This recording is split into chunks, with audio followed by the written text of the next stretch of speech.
All right, welcome back. Whitlock and Wiley. BJ Armstrong and Rick Bucher are back. Time now for a big story sponsored by the all-new 2020 Kia Telluride. Give it everything.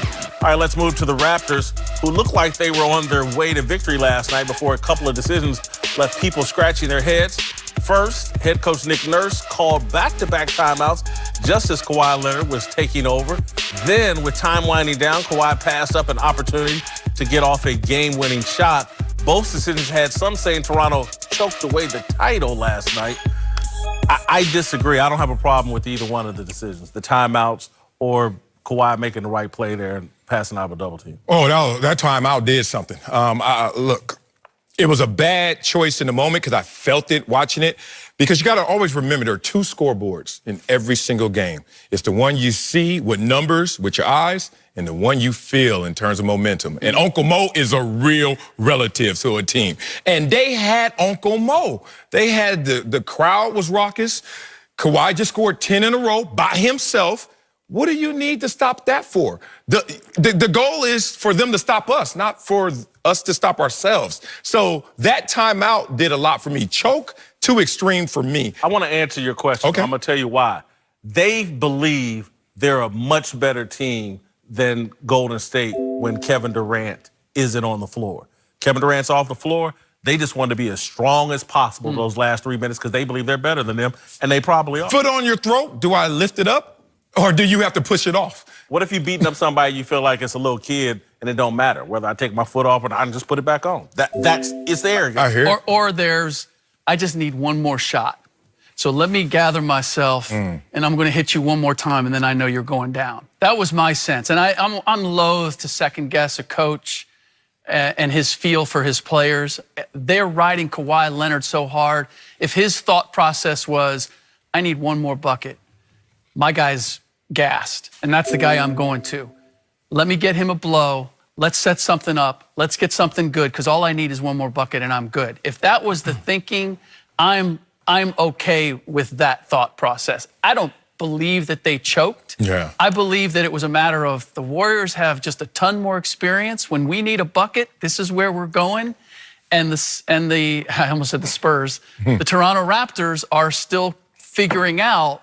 It's essentially, let's see what Kawhi can get, and when he can't, now things break down, and that's the difference. Well, the one thing about the Raptors that I found interesting in that point, to go to the example that you pointed out there, was in a championship caliber series like we're talking about here.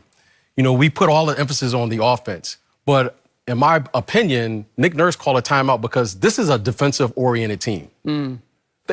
He was calling a timeout because, you know, a person who plays defense knows that what's the one essential element you need? You need effort and you need energy. Yes, you do. You can't, and it took a lot of energy for Kawhi Leonard to do what he did. I mean, basically it was 1 versus 5. Yep. Kawhi Leonard was taking on the Golden State Warriors last night in that stretch, and it was beautiful. I mean, it was like incredible.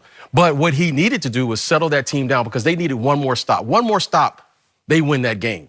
I'm going to give you the other element you left out that's critical to a timeout. On defense, you need communication.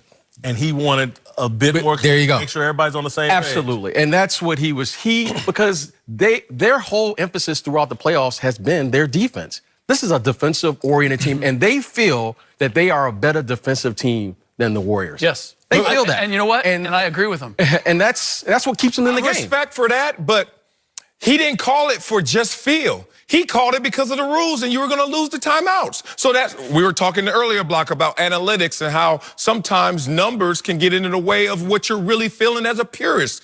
Your team wasn't that gassed. Steph had just missed his second 3 over that span, and then you had just had your best player score 10 straight, and he wasn't even checking for the timeout. Let me see some evidence of fatigue before I say you're gassed. In that moment, there was nothing that showed it. To the point, after the timeout, what was the score? 9 Golden State, 2 Toronto. Coach, in the moment, it wasn't the smartest thing. You let the rules take, they're going to take them away, so let me just use them. Use it or lose it. What? There's no reason to do it in that moment. They lost the momentum. I'm going to tell you, though, who I thought almost choked the game away was Boogie Cousins. And so I saw more dumb things that from Golden State that I was like, damn, a champion is doing this. And I said, you can't bring too many idiots to a team because now you get out of character. And that's what I thought I saw from Boogie. And that's the team I thought choked. I just felt like Toronto didn't make shots. And Golden State, after missing a bunch of shots, Steph's not going to miss them all. Rick, he didn't call one timeout. He called two. Huh? When? Why? Again, the signs of fatigue, maybe Nick saw some things that we didn't see. He saw some slippage, or he had a concern that he wanted to address in that case. Because they were in position, like, we just need to execute this down the stretch. How can I do that? Right. Am I going to put that in the hand of my players, or am I going to try to formulate something to make sure that we bring it home? Ultimately, they didn't. I didn't love the last play because it looked like Kawhi didn't draw a hard double team that was going to create something else. It wasn't formulated.